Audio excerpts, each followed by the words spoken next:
রাগিয়ান অস্ত্র, ও আমাকে 1 রাউন্ড গুলি করলো, এর আগে ইউসুফকে গুলি করলো, মানে 2 রাউন্ড, তৃতীয় রাউন্ড ও আমাকে করলো, চতুর্থ রাউন্ড ওর ফাইসা গেল, যার জন্য ভাই আমাকে আল্লাহ সেভ করছে।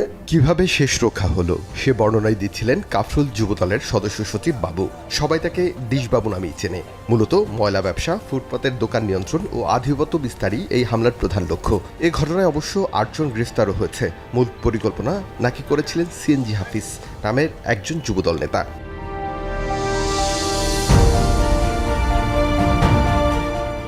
একইভাবে এই ঘটনার 8 মাস আগে পল্লবী এলাকার সদস্য সচিব কিবরিয়াকে গুলি করে হত্যা করে দুর্বৃত্তরা।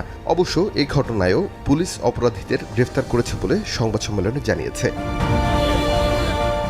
এছাড়া পুরান ঢাকার ন্যাশনাল হাসপাতালের সামনেই গুলি করে হত্যা করা হয় মামুন নামের আরেক শীর্ষ সন্ত্রাসীকে। এর কয়েক মাসের ব্যবধানে টিটন নামের আরেকজনকে গুলি করে হত্যা করা হয়, যিনি দীর্ঘদিন জেলে ছিলেন। এইসব ঘটনায় কি আসলেই কোনো শীর্ষ সন্ত্রাসীদের হাত রয়েছে নাকি সব গুজব? ফরেস্টার গ্রুপ যার যার ইস্তেমাল করে নিয়েছে আর কি, যে তুমি এতটুক, তুমি এতটুক, তুমি এতটুক। আর একটা আছে, এরা আছে বাসান টাকার 1 নম্বরে 2 জায়গাটা একটা নিয়ন্ত্রণ করে। শাহাদাতের বন্ধু ইমন। শিয়া বাটার ও ভিটামিন সমৃদ্ধ লিলি বিউটি সোপ, তারুণ্যময় উজ্জ্বল ত্বকের জন্য। সামনাসামনি কথা না বলে ফোনে তথ্য দিয়েছেন, গোপন রাখতে অনুরোধ করেছেন। এবার একটু ঘুরে দেখে আসি রাজধানীর থানাগুলোতে শীর্ষ সন্ত্রাসী অথবা অপরাধীদের কোনো তালিকা আছে কিনা। 5 আগস্টে ছাত্র জনতা পুড়িয়ে দেয় এই রমনা থানাটি। সে সময় লুট হয় এই থানার অধিকাংশ অস্ত্র, পুড়ে যায় সব ধরনের অপরাধের নথি। এই ঘটনার 2 বছর পর কতটুকু ঘুরে দাঁড়ালো থানাটি এবং যারা অপরাধী, চুরি, ছিনতাই এবং খুনের সাথে জড়িত সেই তথ্য নতুন করে তারা সংগ্রহ করেছে কিনা সে বিষয়টি খুঁজে দেখব। চলুন জেনে আসি। অপরাধের যে ডাটাবেস সেটা কি রমনা থানা আছে? ওটা তো মুন্সিরা বলতে পারবে। হ্যাঁ, মুন্সিরা এই দিক দিয়ে ডান দিকে ডিউটি অফিসার জানেন না কিছু, যেতে হবে সেরেস্তার রুমে। রমনা এলাকায় সব ভদ্রলোক থাকে, যদিও 2-1টা ইনসিডেন্ট ঘটে দেখবেন যে অন্য এলাকা থেকে আসে। ওইরকম ডাটাবেস নেই। কী লাগবে তথ্য স্যারের সাথে কথা বলেন, তাহলে দিয়ে দেবে।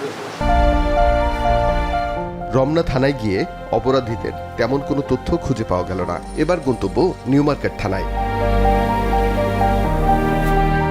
আমরা এখন এসেছি নিউ মার্কেট থানায়। আমরা দেখতে চাই এখানে অপরাধীদের কোনো তালিকা রয়েছে কিনা। চলুন দেখে আসি।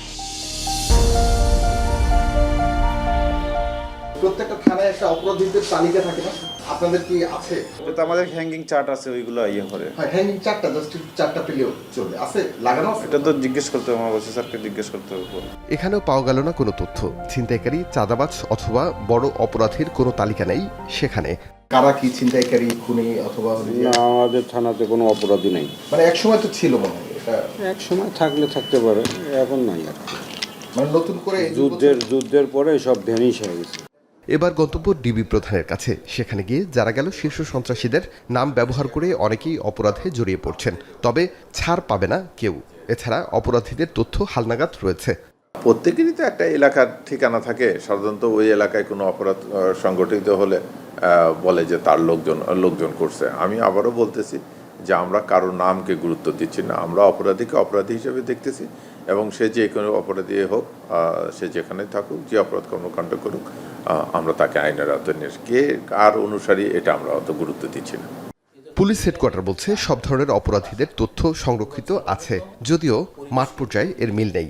অভিযান করার স্বার্থেই আমরা তালিকাটা প্রকাশ করি না, কিন্তু বাস্তবিকভাবে প্রত্যেকটা বিষয় আমাদের নজরে আছে এবং এই জন্য আমাদের গোয়েন্দা নজরদারি অব্যাহত আছে। খুনের যে পরিসংখ্যান 3 মাসে 900 সামথিং, তো এইটা পরিসংখ্যানটা আসলে খুবই স্বাভাবিক, কারণ আমরা গত 2 দশকের যে খুনের যে পরিসংখ্যান, এইটা অ্যাভারেজ বাংলাদেশে প্রতি বছর প্রায় 3500-এর মতো হত্যাকাণ্ড ঘটে।